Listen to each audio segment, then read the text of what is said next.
The presidential suite on the 43rd floor of the Peninsula Hotel in Chicago still smelled of sex and cognac when I opened my eyes. Morning sunlight slipped through the heavy blackout curtains, casting a soft glow over Julian's sweaty, naked back.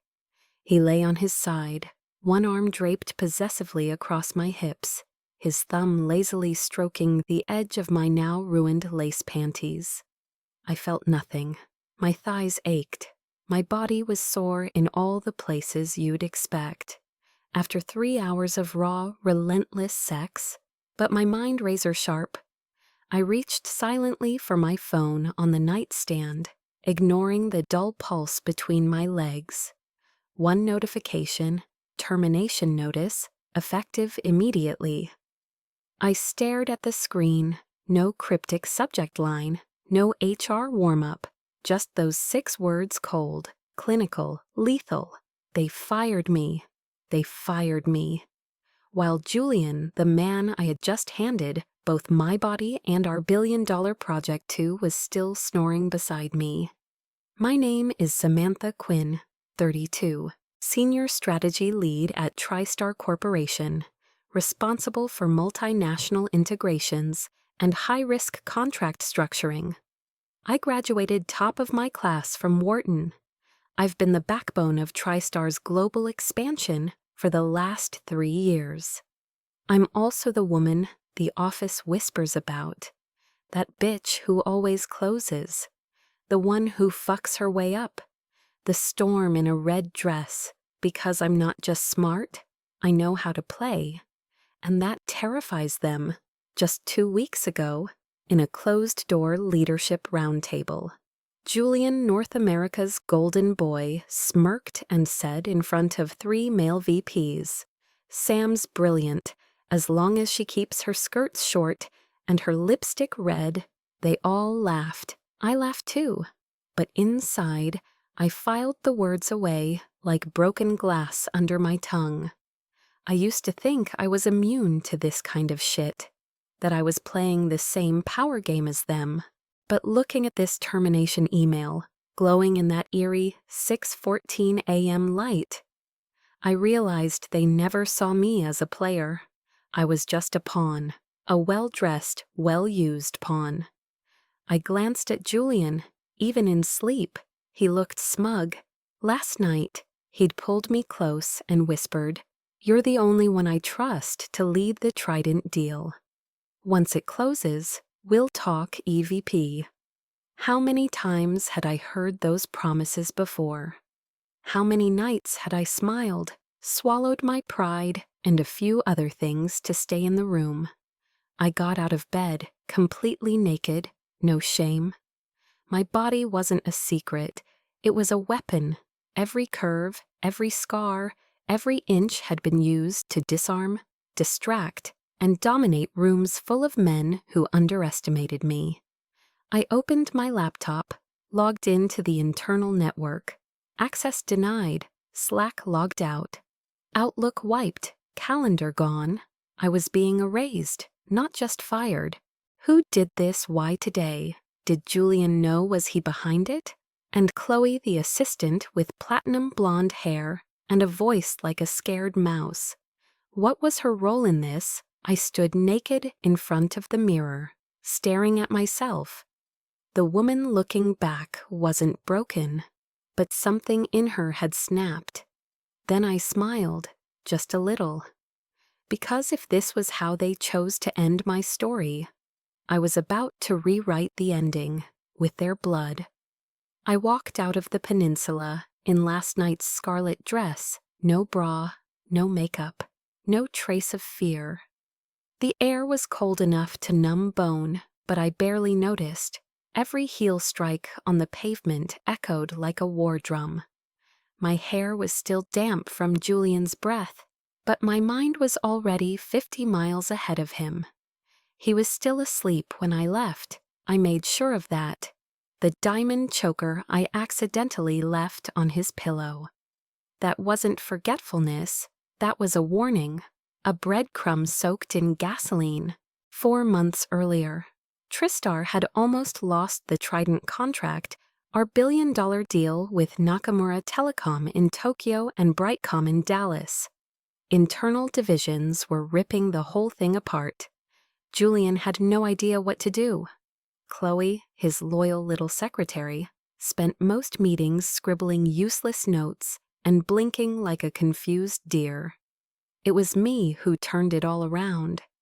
I flew to Tokyo alone, stayed in a capsule hotel that smelled like mold and regret, and arranged an off-the-record meeting with Nakamura's CEO in a back-alley ramen bar. No cameras, no assistants. I wore ivory silk, no bra, and just enough perfume to confuse the senses.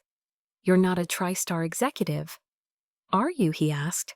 "No," I said, "but I'm the only one willing to put my job on the line for this deal." He signed a memo of understanding 3 days later.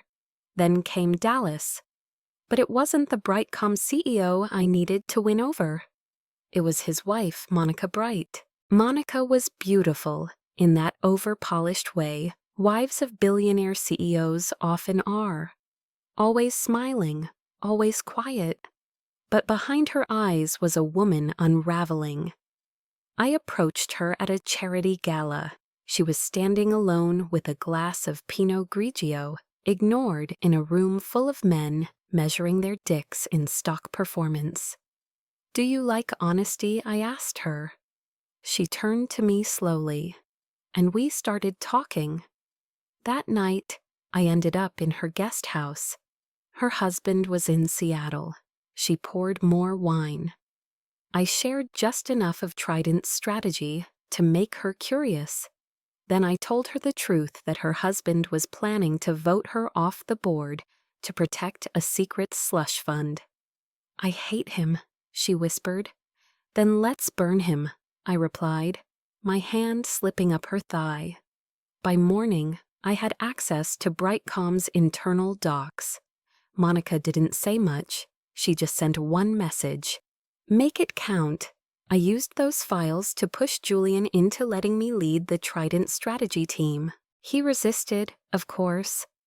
But when I mentioned that Nakamura had requested my continued involvement specifically, he caved. After the meeting, Julian called me into his office, locked the door.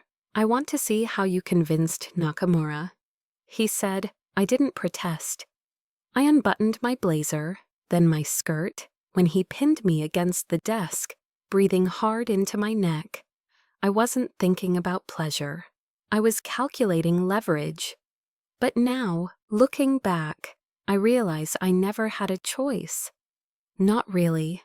The world I operate in doesn't hand out power. It teases it. It sells the illusion. And if you're not willing to lie down, they'll make sure you're crushed underfoot. So I chose to lie down, but I did it on top, and now they thought they'd buried me. No, darling, they just handed me a shovel. I opened an encrypted app on my burner phone. A ping from Dallas lit up the screen. It was Monica. Her message was short. "He knows." My blood went cold. Had Julian, her husband, someone else? My mind raced. Had I misjudged her? Was she still playing both sides? Or was someone playing both of us? Another question clawed its way up from my gut. Who's really pulling the strings behind my downfall? I sat in a corner cafe near Lake Michigan, my laptop open and untouched coffee growing cold beside me. I had a pit in my stomach, 1 part caffeine crash, 3 parts betrayal. My screen showed the Trident strategy deck I had spent 4 months building. Every diagram, every word, every inch of that 112-slide beast had been mine. But undercreated by, the metadata read Chloe Morgan. That girl, the same assistant I once saved from getting fired after she accidentally leaked a vendor calendar to a competitor. The one I mentored, protected, gave access to internal planning sessions. She had hovered quietly in my shadow for years. Now she'd stolen the sun. My fists clenched on the edge of the table, my nails dug into wood. Had Chloe done this alone? Was she smart enough to rewrite internal authorship logs and metadata? No, someone helped her, and I had a sick suspicion I knew who. I opened a folder from a secure drive Nakamura's contract draft. My version had a hidden tracking marker at the bottom corner of page 7, a digital fingerprint I embedded in every final document I authored. This one didn't have it. They had swapped out my file. I replayed everything. That night in Tokyo, the email I sent Julian, the moment Chloe asked if I wanted help formatting the deck. God, I'd trusted her. I checked my device logs. Chloe had full access to our shared drive that week. A few days after I flew home from Japan, she downloaded all working files, then re-uploaded versions with her as the author. It was systematic, it was deliberate, and it was signed off by Julian. My phone buzzed, Monica.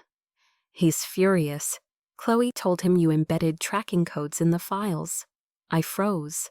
No one knew about those codes, except me and Chloe. I called Monica. She answered on the second ring, her voice trembling. He tore my home office apart, looking for my backup drives. Chloe stood behind him, pretending to be scared. But when I caught her eyes, Sam, she looked pleased. Something inside me shattered not from rage, from grief.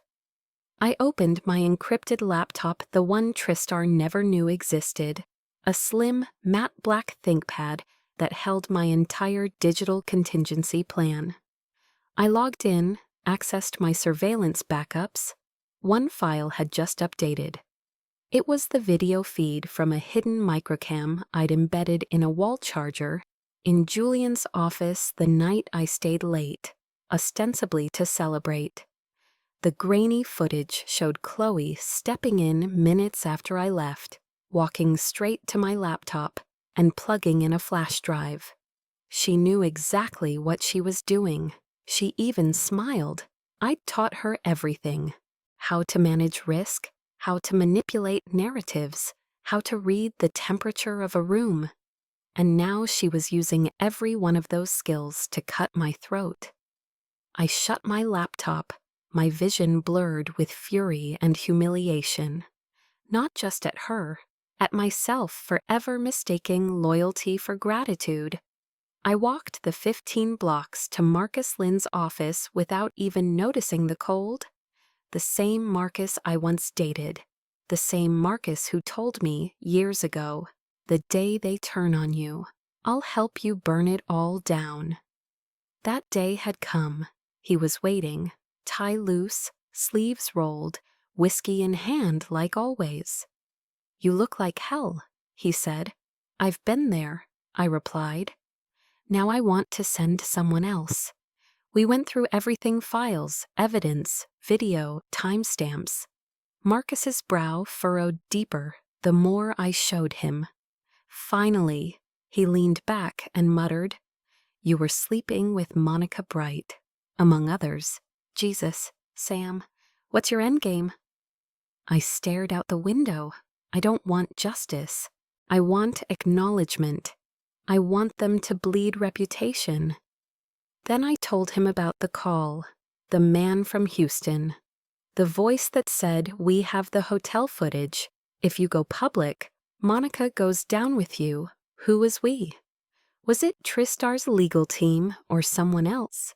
Was this just about silencing me or about dismantling Monica as well?" The question twisted in my gut, was Monica still on my side, or had I just become her latest transaction? The Trident Gala in New York was supposed to be a coronation at least. That's what the press kit said, a celebration of global success, innovation, and unprecedented female leadership. What they didn't say was that the woman being crowned wasn't me, it was Chloe. The ballroom at the Pierre was decked out in gold chandeliers and live strings. Guests in black tie attire sipped Dom Perignon and whispered about IPO timelines and AI investments. I stepped into that room wearing a black silk dress slit to the hip. No bra, no apologies. If they wanted to reduce me to sex, then I'd show them what power dressed like lust actually looked like. The room went quiet as I walked in. Julian saw me first from the stage, mid-speech. His eyes froze for a half second, then melted back into his polished executive smile. Chloe stood beside him, all pearls and performance, lips painted blood red. And now, Julian said, "Please welcome the brilliant mind behind our Trident breakthrough, our new Vice President of Global Strategy, Chloe Morgan." I stopped walking. The crowd clapped, loud, oblivious, complicit. I reached the bar in silence, ordered a glass of whiskey neat. The burn hit my throat just as Chloe began to speak, using my script. Literally. I had written those opening lines. My jaw clenched. I had closed Nakamura. I had seduced Monica Bright for internal access. I had rewritten the contract, found me in a Tokyo Airbnb at 3 a.m. And yet here I was, watching my ghost accept my standing ovation. Julian descended from the stage and made a beeline toward me. He wrapped a hand around my waist like he still had the right. I didn't flinch. "Sam, you shouldn't have come," he whispered. "You're right." I smiled. "I should have come with press." He stiffened. I leaned in and whispered, "You know I have the footage. Julian, the one where Chloe copies my files. The one where you promise me the EVP title. And the ones with Monica. All of it." He went pale. Chloe was watching from the stage, but she couldn't hear us. She saw enough, though, to know the dynamic had shifted. "Come on," he muttered, his grip tightening. "You're not going to blow all this up." "I'm not going to," I said, pulling away. "I already did." I handed him a USB drive. "Everything's backed up." Sent to 2 journalists, one at The Intercept, the other at Forbes. They haven't published yet. They're waiting on a signal. Julian's face collapsed inward. For the first time, I saw something that resembled fear. "Chloe's not bulletproof," I added, turning to leave. "But you, Julian. You're made of glass." He didn't follow. Neither did Chloe. I exited the ballroom to the sound of clapping this time, for someone else's lie. Back in the hotel suite, I stripped off the dress. No celebration, no champagne, just silence and cold air. I stared at my reflection in the floor-length mirror. I should have felt proud. I had them cornered. Instead, I felt hollow. All that sex, all that strategy, all that goddamn pretending. Was this what winning looked like? The next morning, a message from Monica lit up my phone. "We need to talk, now." I met her at a penthouse overlooking Central Park. She looked tired, older, and yet still devastatingly beautiful. She poured herself a drink, then poured me one. "I didn't sell you out," she said without preamble. "Then how did that call from Houston happen?" I asked. She hesitated. "Because my husband's firm installed security software across all Brightcom devices. He has access to everything, so he saw the videos, he saw us, and he's using it to leverage a buyout settlement." She took a long sip, then looked at me. "You were never just a tool to me, Sam, but I am playing my own game, and I won't apologize for that." I nodded slowly. "Then let me be clear. If you burn me, I burn brighter." Her lips parted slightly. Then she leaned in and kissed me. Soft, slow, deliberate. "Then let's burn them all," she whispered. As I left the penthouse, I realized something chilling. I had built a bonfire, but I wasn't sure who was still standing in the smoke. I disappeared for 3 days. No phone, no socials, no location tags. I stayed in a stripped-down Airbnb in Brooklyn with nothing but a wooden desk, a half-working radiator, and my black ThinkPad, my war machine. Tristar thought I was finished. Hell, for a minute, I thought I was finished too. But what they didn't know was that I'd been building something in the shadows, long before they ever decided to erase me. It started the night I got demoted last year. Official reason: uncollaborative communication with upper management. Real reason: I called out a VP for cutting corners on a compliance deal and refusing to sleep with him. That's when I started keeping a list. Engineers who got pushed out for being too opinionated. Legal staff replaced with easier personalities. Women who kept getting moved sideways instead of up. I called them the Echo Team, because we were the voices they tried to mute. Now we were a company, not legally, not yet, but in function fully operational. Rahim, former DevOps lead. Now our security brain, Jenna, once the sharpest attorney at TriStar, now our compliance queen. Marcus Lynn, my ex, the only lawyer I trust when shit gets nuclear. We operated through Signal Spider, a multi-encryption file-sharing system Rahim had coded from scratch. Each of us had code names, no real names, no paper trails, only purpose. Jenna messaged me through the back channel. Vanta 9 Monica's documents confirm $9.2 million laundered through a fake nonprofit tied to TriStar's lobbying wing. I replied, Echo 1, get it packaged. We go live in 48 hours. That night, Monica showed up at the hideout unannounced, no makeup, oversized trench coat, and underneath a burgundy lace bodysuit. Nothing else. She walked in like a storm that knew it was welcome. She dropped the coat to the floor and said, I'm not just here to talk legal strategy. I didn't ask questions. I pushed her against the wall, lips crashing like waves. She bit my shoulder. I scratched her thigh. We melted into the couch like sin was a language only we spoke. When it was over, we lay tangled in sweat and silence. Are you going to win this? She asked. I looked at her naked, powerful, terrifying. No, I said, I'm going to end it. After she left, I uploaded the final dossier to Marcus and our 2 journalist contacts.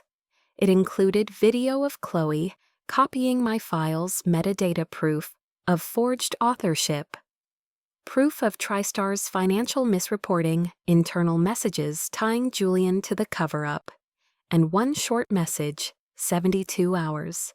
Then we dropped the hammer. That same night, my burner phone buzzed. Unknown number, Houston area code. I picked up, male voice, calm, precise. Miss Quinn, we're in possession of security footage from the Dallas hotel. You and Monica, we have everything. We don't want money, he continued. We want you silent. Shut this down. If you care about Monica, you'll think twice about letting her burn too. I didn't answer. I hung up and stared into the dark. Someone else was in the game now, someone watching from a distance. Not just TriStar, not just the Bright family, something deeper, corporate, possibly political, and just like that, the question shifted. Was Monica really on my side, or was I just another one of her pawns? I landed in Manhattan to the kind of December wind that sliced through bone and memory. From the back seat of the town car, I watched the TriStar logo flash across digital billboards, like some smug ghost of Christmas corporate. They'd rebranded. New slogan, strategize with clarity. Clarity, please. Clarity was the last thing they wanted. I didn't go home. Not to the Tribeca apartment where I used to live with a man who could never look me in the eye after I started out-earning him. Instead, I went straight to the Echo Team's downtown safe house, an unmarked office in Soho above an artisan candle shop, outfitted like a hacker's bunker. Jenna was already there, Raheem too, and Marcus. He leaned against a windowsill with his sleeves rolled, collar open, drink in hand, like the past between us had never burned or mattered. "Thought you were off the grid," he said. "I was," I replied, dropping my bag. "Now I'm on the warpath." Jenna slid a thick file across the desk. Monica's documents confirm nearly $10 million funneled through a fake mental health initiative set up by TriStar execs. We've got signatures, bank transfers, ghost vendors, even donor lists. Raheem chimed in. "Video's been authenticated. Chloe's metadata matches your original files." Marcus triple-checked the legal chain. I looked down at the open page, Julian's signature, Chloe's forged attribution. Everything was real, everything was ready, all we needed was a time. But then my phone buzzed, unknown number, a single text. "Chloe was in the hotel suite the night you uploaded the Tokyo draft." I froze. I opened a security file from the hidden charger cam I'd planted in the Peninsula suite. There she was, in the corner, watching me send the files, smiling. "She was already in the room?" Marcus asked. I nodded. Jenna cursed under her breath. Raheem looked stunned. She knew about the Nakamura revision about Monica. "She knew everything," I said quietly, and she waited until the moment I was most vulnerable, and she took it all. That night, I met Monica at a hotel in Midtown. No lawyers, no assistants, just her and the chill that now lived between us. She wore a tight navy dress, high collar, no jewelry, professional, impenetrable. "You think I sold you out?" she said before I even spoke. "I know you didn't stop them," I replied. She walked to the window, arms crossed. "I didn't think he still had access to my home server. That's on me, and the footage of us. He's using it as leverage for the divorce, for the board seats, for everything." I looked at her, really looked, for the first time since Tokyo. "Did I ever matter to you?" She blinked. "Once. You were the only real thing in the middle of a very fake life." I stepped closer, enough to smell her perfume violets and threat, then prove it. She reached into her clutch, pulled out a drive. "Here, it's the backup, clean, time-stamped, with internal Slack logs, Julian's direct messages to Chloe. They planned to bury you the minute Trident went live." I stared at it. My fingers didn't move. "I want Julian destroyed," Monica said, "but Chloe. Let her live, that's my price." I met her eyes. "You're in no position to negotiate." "I am if you still care about me." We slept together again that night, not out of trust, out of need, desperation, finality. She was fire and precision. And for a moment I let myself forget who she really was.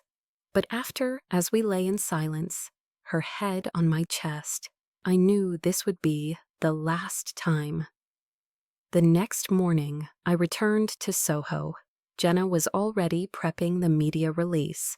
Marcus had filed the whistleblower case to the SEC. Raheem sent the full package to both reporters encrypted, time-stamped, ready for publication. All I had to do was press send on the PR blast. Marcus handed me a tablet. "This is it. Your call." I stared at the blinking cursor. One tap, and the world would know everything. But it also meant Monica's name might leak. Her career, her family. Everything she gave me, everything we were could turn to ash. I thought of Chloe, of Julian, of the board members who watched me bleed and drank to it. I pressed send. The news hit like a missile. TriStar under federal investigation for financial fraud and data manipulation. Chloe was suspended within 48 hours. Julian resigned. Monica miraculously retained her shares through a sealed settlement. She never contacted me again, but I wasn't angry, just emptied. I sat alone in that safe house for hours. Cold coffee, cold light, cold silence. I had taken down an empire, but I'd lost every piece of warmth I'd gathered building it. And all I could ask myself was it worth it? If I'm the only one left standing, I returned to Chicago a month after the collapse. Same city, same skyline, same chilled December air. But this time, I wasn't crawling back. I was walking in with my head high, in stilettos that clicked like gunfire. Last time I was here, I woke up in silk sheets with Julian's hands on my waist and an email in my inbox that wiped out my entire career. This time, I arrived as founder and CEO of Lucent Strategies, flanked by the very people TriStar once deemed too loud, too complicated, or too female. Now we were the ones being whispered about in boardrooms. The North Star Tech Summit invited me to speak on data integration and the future of cross-continent strategy. They didn't just want me, they needed me. I arrived at conference room A34 in a slate gray pantsuit and no apology. Jenna was already inside, prepping the deck. Rahim had sent the infrastructure architecture from Iceland at 3 a.m. our time. Marcus, of course, had reviewed every slide 3 times, then slept in my bed without saying a word. That was the new U.S. partnership without illusions.